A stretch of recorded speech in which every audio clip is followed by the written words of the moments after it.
SSMB 29 నుంచి ఒక super duper excellent fantastic fabulous marvellous song release అయింది. మహేష్ బాబు అభిమానులకి ఒక రకంగా పండగ పండగ పండగ లాంటి సాంగ్ అనమాట. వాస్తవంగా ఈ సాంగ్ని ఇంకొక వెరైటీ ఏంటంటే శృతిహాసన పాడటం అనేది ఒక సంచలనం. ఆ సంచలనం అంతా ఇంత కాదు. రాజమౌళి గారి డైరెక్షన్ అంటే కీరవాణి గారికి పూనకాలు వస్తాయో ఏమో. ఒక వెస్ట్రన్ బీట్ని ఇండియన్ మ్యూజిక్తో మిక్స్ చేసి ఒక ట్యూన్ చేస్తే ఎలా ఉంటుందో అంత బాగుంది.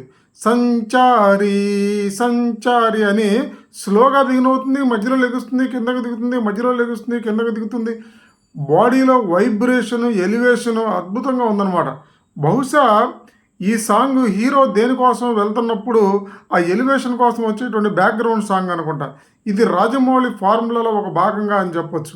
మీరు సింహాద్రి సినిమాలో కూడా చూడండి, సింగమలై సింగమలై అని ఒక సాంగ్ వస్తూ ఉంటుంది.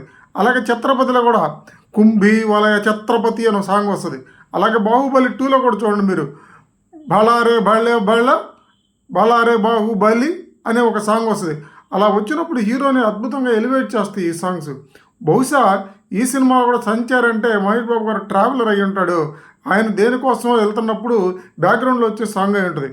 అసలు ఈ పాటకి శృతి హాసన్ని సెలెక్ట్ చేశాడంటే, ఈ మధ్య నేను కూడా రహమాన్ గారి షోలో లైవ్ షోలో పాట పాడుతుంది చూసాను.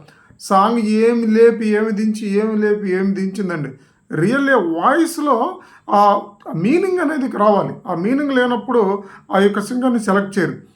అలాగే కీరవాణి లాంటి ఒక సీనియర్ మ్యూజిక్ డైరెక్టర్ శృతి హాసన్ని సెలెక్ట్ చేశాడంటే కేవలం సెలబ్రిటీ అని కాదు, ఆమె వాయిస్లో ఖచ్చితంగా ఒక జీరా, ఒక వెరైటీ ఉంది. అది ఖచ్చితంగా ప్రేక్షకులను ఉర్రు తొలగిస్తుంది. ఇక లైవ్లో ఎలా ఉంటుందో మనము ఊహించవచ్చు.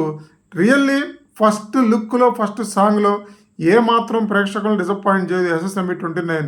ఏదైనా ఫస్ట్ ఇంప్రెషన్ బెస్ట్ ఇంప్రెషన్. ఇది రాబోయేటువంటి గొప్ప హిట్కి శుభసూచకంగా చెప్పొచ్చు. Everybody enjoy the song Sanchari Sanchari.